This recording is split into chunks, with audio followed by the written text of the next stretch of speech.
بلال کیانی صاحب پچھلے ایک ہفتہ 10 دن پہلے جب میرے شو میں تھے تو آپ کو پتہ ہی نہیں تھا، آپ کی معصومیت کو داد دیتے ہیں.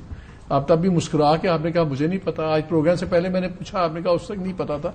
اب پتہ لگ گیا آپ کیا کرنے جا رہے ہیں. جی بسم اللہ الرحمن الرحیم. مالک صاحب بہت شکریہ اپنے شو میں دعوت دینے کا. مالک صاحب دیکھیے اس ٹائم پہ واقعتاً کوئی چیز سچ دیکھیے، یقیناً ہم حکومت کے اندر دیگر لوگ ہوتے ہیں، وہ اپنی اپنی ذمہ داریاں نبھا رہے ہوتے ہیں، تو عین ممکن ہے کہ اس کے اوپر ایک مخصوص ٹیم شاید کام کر رہی ہو. مگر اب آپ نے دیکھا ابھی بھی جو بات جو بلاول بھٹو صاحب نے بھی ٹویٹ کیا، اس میں بنیادی بات تو یہ کہ 7-8 مین ایشوز اٹھائے گئے اور اس کے ڈرافٹ پہ میرے خیال سے ابھی بھی ایک کام جاری ہے تاکہ جو مسودہ آپ اسٹیٹ منسٹر آف فائنانس ہیں.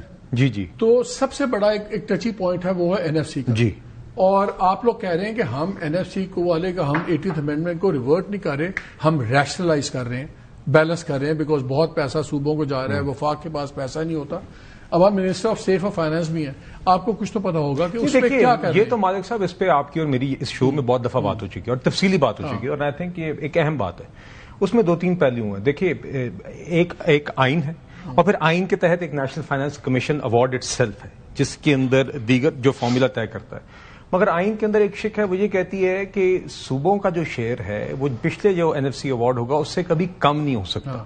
اس میں اب اس کے اوپر غور کیا جا رہا ہے کہ یہ قدغن کیا یہ رہنی چاہیے یا نہیں کہ نہیں. ہماری یہ رائے ہے کہ دیکھیے این ایف سی جب بھی بیٹھتا ہے تو گراؤنڈ ریالٹیز پہ بات تو گراؤنڈ ریالٹی سے بات کریں، فیکٹس کریں، ڈیٹا کی بنیاد کے اوپر. کلائمیٹ ایمرجنسی ہے، سیکیورٹی نہیں، اور صوبے موجود ہوتے ہیں اور وفاق موجود ہوتی ہے اور سب بیٹھ کے ڈیٹا پہ بات کریں اور اس کے نتیجے میں جو پوری قوم اور ملک اور فیڈریشن کے لیے بہترین فیصلہ وہ کیا جائے. مگر اس طرح کی قدغن کی ضرورت نہیں ہے، کوئی فلور یا کیپ. ابھی ریشو چینج ہونا کی بات نہیں ہے، یہ صرف بیکاز آئین جو ہے، آئین کے اندر ایک سب آرٹیکل ہے جو اسپیسیفکلی یہ کہتا ہے، جو پروٹیکشن دیتا ہے پروونشل شیئر کو، اس کے متعلق بات ہے. باقی جو اس کی تفصیلات ہیں کہ پرسنٹیجز کیا ہونی چاہیے، یہ تو این ایف سی ایوارڈ میں اور یہ بھی آپ فیصلہ ہوگا کہ جس طرح بسپ ہے، بینظیر انکم سپورٹ فنڈ، یہ بھی صوبے خود اس کا بوجھ اٹھائیں. 800 ارب ہے اور یہ صوبوں کے رہنے والے لوگ ہیں نا، تو خود اٹھائیں اپنا بوجھ. دیکھیے اب میں آپ کو مثال دیتا ہوں. اگین جو میری انڈرسٹینڈنگ ہے اس میں بھی آپ کو آئینی ترمیم کی ضرورت نہیں ہے، چونکہ سوشل پروٹیکشن ویسی ایک ڈیفالٹ سبجیکٹ ہے. ایگزیکٹلی. تو کل اگر مثال کے طور پہ اس کے اوپر بات آگے چلتی ہے تو اس کے لیے آپ کو آئین میں ترمیم کی ضرورت نہیں. اگین یہ وہ ڈسکشن ہے جو این ایف سی میں ہو سکتی ہے یا ادروائز وفاق اور صوبوں کے درمیان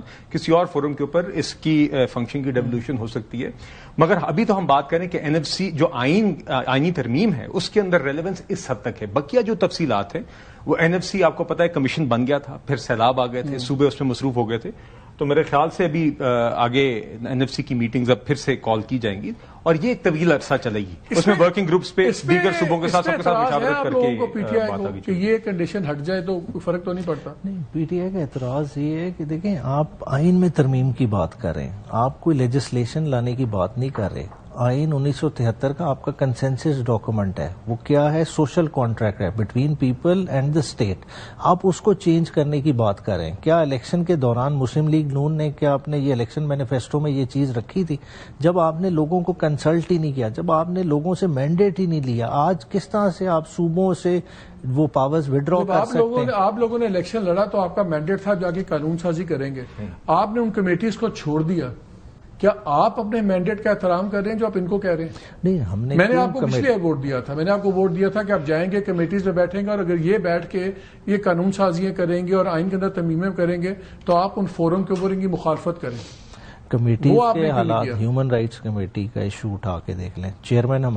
چیئرمین ایجنڈا ہی نہیں سیٹ کر سکتا تو وہ کدھر گیا آئین، کدھر گیا قانون؟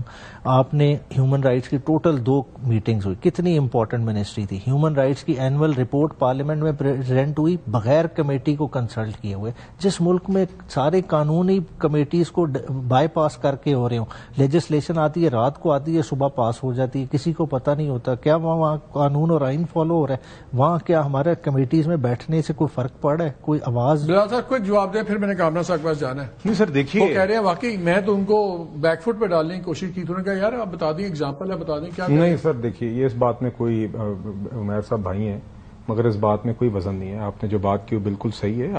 آپ اسمبلی میں آئے اسی کام کے لیے آئے ہیں اور آپ پارلیمنٹ میں آ کے اپنا کردار ادا کریں. آپ ریکارڈ نکال لیں پچھلے 1.5 سال میں اپوزیشن لیڈر کو زیادہ ٹائم ملا ہے ٹریجری کے کسی بھی شخص سے زیادہ بات کرنے کا. ان کو کمیٹیز پہ آ جائیں، اگر ان کی کمیٹی کی رپورٹ کے بغیر ہی رپورٹ سٹیبل ہو رہی ہیں تو آپ آئیے. آپ کو اگر کسی اسپیسیفک کمیٹی وہاں پہ دیکھیے 40 یا تقریباً 35-40 کمیٹیاں ہیں دونوں ہاؤسز میں، 35 ہیں. آپ کو کسی ایک دو کی کمیٹی کے اعتراضات ہو سکتے ہیں، ہر جگہ پہ ہو سکتے ہیں، آپ وہ لائن اسپیکر کے پاس لے کے جائیں، چیئرمین سینٹ پہ اسمبلی کے فلور پہ آ کے بات کریں، آپ کے لیے ایگزسٹ کرتا ہے. مگر آپ نہ اسمبلی میں آتے ہیں، نہ پارلیمنٹری کمیٹیز میں اپنا کردار ادا کرتے ہیں، پھر آپ یہاں پر آ کے کہتے ہیں کہ ہم سے مشاورت کی جائے دہشت گردی کے معاملے میں مثال کے طور پہ، مگر جب ان کیمرہ سیکورٹی بریفنگ قومی اسمبلی کے فلور پہ بلائی جاتی ہے آپ وہاں پر آتے نہیں ہیں. پرائم منسٹر آپ کے سی ایم کو دعوت دیتا ہے، آپ وہاں پر آتے نہیں ہیں. ٹی وی پہ آ کے آپ بیانات دیتے ہیں کہ ہماری باتیں سنی جاتی. جب آپ کو بلایا جاتا ہے تفصیلی گفتگو کے لیے، سارے سٹیک ہولڈرز وہاں پہ موجود ہوتے ہیں، وہاں پہ آپ اپنی رائے دیں، ٹھوس طریقے سے دیں، وہاں پہ آپ آتے نہیں. دیکھیے اس معاملے میں یہ اہم بات ہے مالک صاحب. ڈار صاحب نے بھی کل on the floor of the Senate واضح طور پہ یہ بات کی کہ اس کا ڈرافٹ آئے گا. عمیر صاحب جو بات کر رہے ہیں، دیکھیے آپ نے بالکل صحیح کہا. ہمارا کام یہ نہیں ہے کہ جب بھی کوئی مسودہ آئے تو اس کو لے کے آپ ایک چوک پہ کھڑے ہو جائیں. آپ we have all been elected for this purpose کہ پارلیمنٹ میں ہم قانون سازی کریں. اس کے لیے پارلیمنٹری پروسیجرز انشور کرنا ضروری ہے.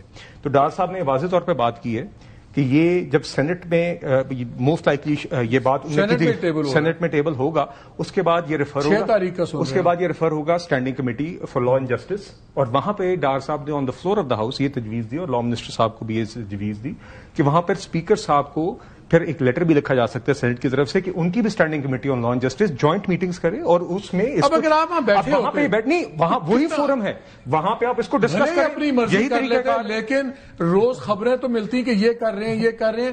اب کیا ہوگا، یہ اپنی کمیٹیز میں بیٹھیں گے، ایک دن مسودہ سامنے آئے گا، ڈھس کر کے آپ اور اسٹینڈنگ کمیٹی میں جائے گا. اب وہاں پہ آپ اپنا کردار ادا کرنا چاہتے ہیں. ہمارے سامنے ہی ہوئی ہے نا 26ویں آئینی ترمیم، کون سی لا اینڈ جسٹس کمیٹی کے سامنے گئی؟ نہیں، ہم لوگ تو کمیٹی میں تو تھے نا. بات ہے کہ اوور آل وہ بھی ایک اسپیشل کمیٹی میں جو ہے نا اوور آل ڈسکشن چیزیں چلتی رہی، جو اس پرپز کے لیے نہیں تھی. وہ کس کے لیے تھی بنی کمیٹی؟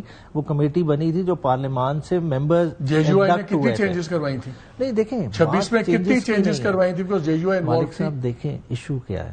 ایشو ہے کانسٹیٹیوشن موجود ہے، کیا کانسٹیٹیوشن فنکشنل ہے؟ کانسٹیٹیوشن کے انڈر جو رائٹس دیے گئے ہیں کیا وہ لوگوں کو مل رہے ہیں؟